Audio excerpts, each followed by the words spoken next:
نحمده ونصلي على رسوله الكريم أما بعد فأعوذ بالله من الشيطان الرجيم بسم الله الرحمن الرحيم وقال ربكم ادعوني أستجب لكم إن الذين يستكبرون عن عبادتي سيدخلون جهنم داخرين صدق الله العظيم۔ انتہائی قابل قدر سامعین کرام،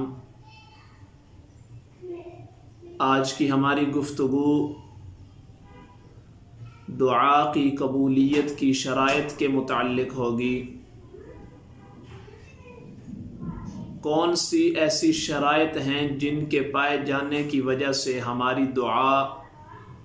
اللہ کے دربار میں شرف قبولیت سے نوازی جائے گی؟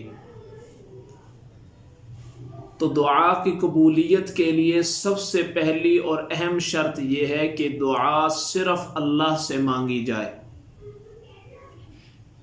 جس طرح کہ قرآن مجید میں رب ذوالجلال نے فرمایا وَقَالَ رَبُّكُمُ ادْعُونِي أَسْتَجِبْ لَكُمْ، کہ تمہارا رب کہتا ہے ادعونی، مجھ ہی سے دعا مانگنی ہے۔ اور اسی طرح حدیث مبارکہ میں آتا ہے، حضرت ابن عباس رضی اللہ تعالیٰ عنہما فرماتے ہیں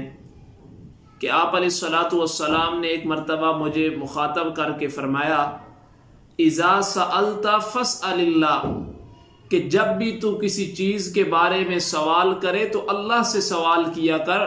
وَإِذَا اسْتَعَنْتَ فَاسْتَعِنْ بِاللَّهِ، جب بھی تو مدد مانگے تو صرف اللہ ہی سے مدد مانگا کر۔ دوسری شرط یہ ہے کہ انسان دعا خشوع اور خضوع کے ساتھ مانگے، عاجزی کے ساتھ، انکساری کے ساتھ، گڑ گڑا کر اللہ سے دعا مانگے، جس طرح کہ اماں عائشہ رضی اللہ تعالیٰ عنہ سے مروی ہے کہ نبی اکرم صلی اللہ علیہ وسلم نے فرمایا ان اللہ یحب الملحین فی الدعاء، کہ اللہ رب العزت دعا میں بہت زیادہ خشوع و خضوع اور بہت زیادہ رب سے مانگنے والے کو پسند کرتے ہیں۔ تیسری شرط یہ ہے کہ دعا میں جلد بازی سے پرہیز کیا جائے، کیونکہ حدیث مبارکہ میں آتا ہے کہ آپ علیہ الصلاۃ والسلام نے فرمایا یستجاب لأحدکم ما لم یعجل، کہ آدمی کی دعا اس وقت تک قبول ہوتی ہے جب تک وہ جلد بازی نہ کرے۔ جلد بازی سے کیا مراد ہے کہ آدمی یہ کہنا شروع کر دے اتنا عرصہ ہو گیا میں دعا کر رہا ہوں لیکن میری دعا قبول ہی نہیں ہوتی۔ جب انسان جلد بازی سے کام لے گا تو اللہ کی طرف سے وہ دعائیں قبول نہیں ہوتی۔ چوتھے نمبر پر یہ کہ انسان دعا کرتے وقت کسی گناہ یا قطع رحمی کی دعا نہ کرے، وہ بھی دعا اللہ کے دربار میں قبول نہیں ہوتی۔ نبی اکرم صلی اللہ علیہ وسلم نے فرمایا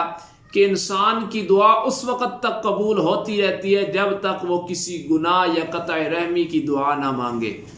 پانچویں شرط یہ ہے کہ اللہ کے بارے میں حسن ظن رکھنا ہے، کیونکہ حدیث قدسی اللہ رب العزت فرماتے ہیں یقول اللہ، آپ علیہ الصلاۃ والسلام نے فرمایا یقول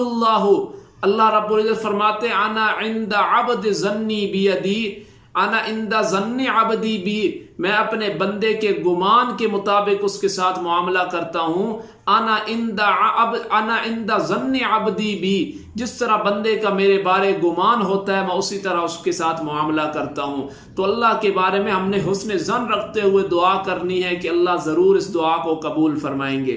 اور چھٹی شرط یہ ہے کہ حضور دل کے ساتھ، دل کی حضوری کے ساتھ دعا مانگے، غافل ہو کر دعا نہ مانگے، کیونکہ قرآن میں بھی ایک حدیث مبارکہ ہے، آپ علیہ الصلاۃ والسلام نے فرمایا ادعوا اللہ وانتم موقنون بالاجابہ، دعا اللہ سے اس طرح مانگی جائے کہ تمہیں قبولیت کا یقین ہونا چاہیے۔ اور دوسرے نمبر پر وَاعْلَمُوا أَنَّ اللَّهَ لَا يَسْتَجِيبُ دُعَاءً مِّن قَلْبِ غَافِلٍ وَلَاهٍ، کہ جان لو اللہ اس شخص کی دعا ہرگز نہیں قبول کرتا جو غافل اور لہو لعب میں مبتلا ہو کر اللہ سے دعا مانگتا ہے۔ اللہ ایسے انسان کی دعا ہرگز قبول نہیں کرتے۔ اور ساتویں شرط اور بڑی اہم شرط یہ ہے کہ انسان اپنے کھانے اور پینے کی طرف بھی دھیان کرے کہ اس کا کھانا اور پینا بھی حلال کا ہو، کیونکہ قرآن میں اللہ فرماتے انما یتقبل اللہ من المتقین کہ اللہ دعائیں متقین لوگوں کی قبول کرتے ہیں جن کا کھانا بھی حلال کا ہوتا ہے، پینا بھی حلال کا ہوتا ہے، لباس بھی حلال سے بنا ہوا ہوتا ہے۔ اور حدیث مبارکہ میں آپ علیہ الصلوۃ والسلام نے ایک شخص کا ذکر فرمایا کہ وہ لمبے سفر میں پراگندہ بال، دھول سے اٹے ہوئے بال کے ساتھ انسان اللہ کے سامنے حاجت اپنے ہاتھ پھیلا کر کہتا ہے یا رب یا رب، حالانکہ اس کا کھانا بھی حرام، اس کا پینا بھی حرام ہوتا ہے، اس کا لباس بھی حرام سے بنا ہوتا ہے، تو فَأَنَّا يُسْتَجَابُ لَهُ، پھر اس کی دعائیں کیسے قبول ہوں جبکہ اس کا کھانا بھی حرام کا، اس کا پینا بھی حرام کا، اس کا پہنا ہوا لباس بھی حرام سے بنا ہوا۔ تو آپ علیہ الصلوۃ والسلام فرماتے ہیں فَأَنَّا يُسْتَجَابُ لَهُ، پھر اس کی دعائیں کس طرح قبول ہوں۔ اور آٹھویں اور آخری شرط یہ ہے کہ انسان اخلاص کے ساتھ دعا کرے۔ اگر اخلاص کی کمی ہوگی تو وہ بھی دعا اللہ کے ہاں شرف قبولیت سے نہیں نوازی جائے گی، کیونکہ قرآن میں اللہ فرماتے ہیں فَادْعُوا اللَّهَ مُخْلِصِينَ لَهُ الدِّينَ کہ اللہ سے دعا کرنی ہے اخلاص کے ساتھ۔ جتنا انسان کے اندر اخلاص ہوگا اتنی جلدی وہ دعا اللہ کے ہاں قبول ہوگی۔ اللہ رب العزت سے دعا ہے کہ اللہ رب العزت ہماری ساری دعاؤں کو شرف قبولیت سے نوازتے ہوئے اپنے دربار میں قبول فرمائے۔ وآخر دعوانا ان الحمد للہ رب العالمین۔ السلام علیکم ورحمۃ اللہ وبرکاتہ۔